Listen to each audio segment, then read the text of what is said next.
यही कारण है कि आदिवासी क्षेत्रों से, बॉर्डर के एरिया से लोगों को निरंतर पलायन होता गया। साथियों, हमारी सरकार ने, बीजेपी ने इस अप्रोच को भी बदल दिया। जिनको कांग्रेस बैकवर्ड डिस्ट्रिक्ट कहती थी, हमने उनको एस्पिरेशनल डिस्ट्रिक्ट बनाया और वहां विकास को प्राथमिकता दी गई। बॉर्डर के जिन गांवों को कांग्रेस लास्ट विलेज कहती थी, उनको हमने देश के फर्स्ट विलेज माना। इसके अच्छे परिणाम आज हम देख रहे हैं। आज बॉर्डर के गांवों में विकास की नई रफ्तार देखी जा रही है। वाइब्रेंट विलेज प्रोग्राम की सफलता ने लोगों का जीवन आसान बनाया है। अरुणाचल प्रदेश के भी 450 से अधिक ऐसे बॉर्डर विलेजेस में तेजी आई है।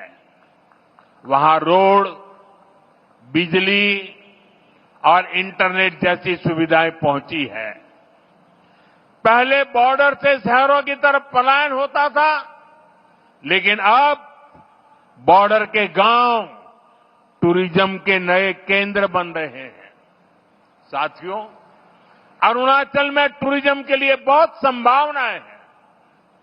जैसे जैसे कनेक्टिविटी नए नए इलाकों को जोड़ रही है, वैसे वैसे यहां टूरिज्म बढ़ रहा है।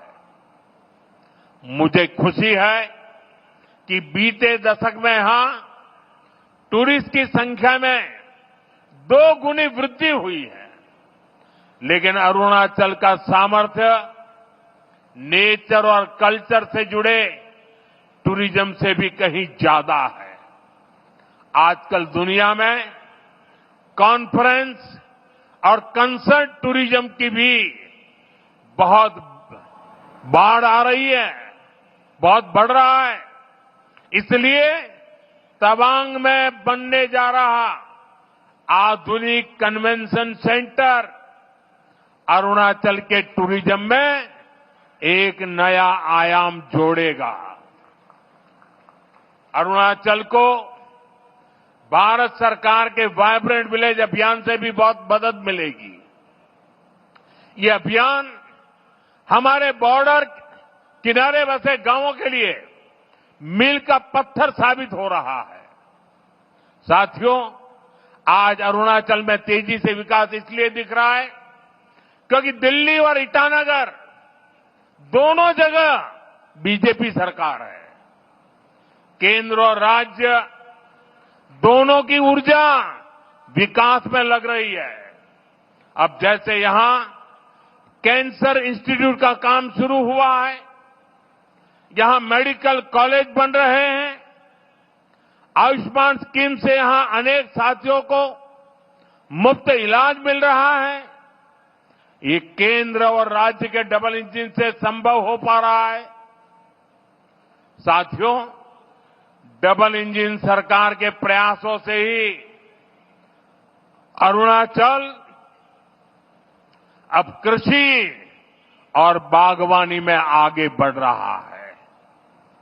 यहां के कीवी, संतरे, इलायची, पाइनएप्पल अरुणाचल को नई पहचान दे रहे हैं। पीएम किसान सम्मान निधि का पैसा भी यहां के किसानों के बहुत काम आ रहा है। साथियों, माताओं, बहनों, बेटियों को सशक्त करना हमारी बहुत बड़ी प्राथमिकता है। देश में 3 करोड़ लखपति दीदियां बनाने, ये बहुत बड़ा मिशन है, लेकिन ये मोदी का मिशन है। मुझे खुशी है कि पेमा खांडू जी और इनकी टीम इस मिशन को भी गति दे रही है। यहां बड़ी संख्या में वर्किंग वुमेन हॉस्टल बनाने का जो काम शुरू हुआ है, उससे भी बेटियों को बहुत सुविधा होगी। साथियों, यहां बहुत बड़ी संख्या में माताएं बहनें आई हैं। मैं आपको जीएसटी बचत उत्सव की फिर से एक बार बधाई दूंगा। नेक्स्ट जनरेशन जीएसटी रिफॉर्म का भी बहुत बड़ा फायदा उन्हें ही मिलने वाला है। आपको अब हर महीने घर के बजट में बहुत राहत मिलने वाली है। किचन का सामान हो, बच्चों की पढ़ाई की चीजें हो, जूते कपड़े हो, अब ये और सस्ते हो गए हैं।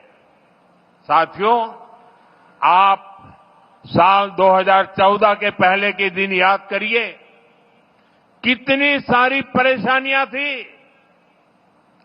महंगाई आसमान छू रही थी, चारों तरफ महा घोटाले हो रहे थे और तब की कांग्रेस सरकार जनता पर टैक्स का बोझ बढ़ाती ही जा रही थी। उस समय साल में 2 लाख रुपए कमाने पर भी इनकम टैक्स लग जाता था। ये मैं 11 साल पहले की बात कर रहा हूं। 2 लाख रुपया अगर कमाया आपने तो आपको इनकम टैक्स देना पड़ता था। और आम जरूरत की कई चीजों पर कांग्रेस की सरकार 30% से अधिक टैक्स लेती थी। बच्चों की टॉफी पर भी इतना टैक्स लगाया जाता था।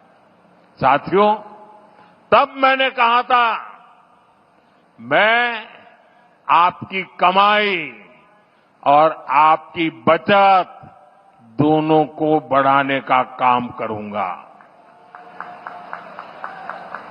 बीते सालों में देश के सामने अनेक बड़ी बड़ी चुनौतियां आई, लेकिन हम इनकम टैक्स घटाते गए।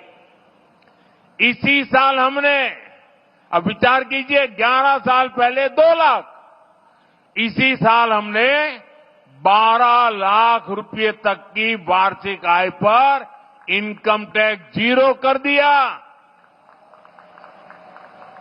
और आज से जीएसटी को भी हमने सिर्फ 2 स्लैब तक सीमित कर दिया है, 5% और 18%। बहुत सारी चीजें अब टैक्स फ्री हो गई है। बाकी सामान पर भी टैक्स बहुत कम हो गया है। आप आराम से अब अपना नया घर बना सकते हैं। कोई स्कूटर, बाइक खरीदना है, बाहर खाना पीने के लिए जाना है, कहीं घूमने फिरने जाना है, ये सब पहले से सस्ते हो गए हैं। ये जीएसटी बचत उत्सव आपके लिए बहुत यादगार बनने वाला है। साथियों, मैं अरुणाचल प्रदेश की हमेशा इस बात के लिए प्रशंसा करता हूं कि आप सभी नमस्कार से भी पहले जय हिंद कहते हैं। आप वो लोग हैं जो देश को स्वयं से भी पहले रखते हैं। आज जब हम सब मिलकर विकसित भारत बनाने के लिए इतनी मेहनत कर रहे हैं, तो देश की हमसे भी एक अपेक्षा है। ये अपेक्षा है आत्मनिर्भरता की। भारत विकसित तभी होगा जब भारत आत्मनिर्भर होगा। और भारत की आत्मनिर्भरता के लिए जरूरी है स्वदेशी का मंत्र। आज समय की मांग है, देश की मांग है कि हम स्वदेशी अपनाएं, खरीदे वही जो देश में बना हो, बेचे वही जो देश में बना हो, गर्व से कहें ये स्वदेशी है। मेरे साथ बोलेंगे, आप लोग मेरे साथ बोलेंगे? मैं कहूंगा गर्व से कहें, आप कहें ये स्वदेशी है। गर्व से कहें, गर्व से कहें, गर्व से कहें।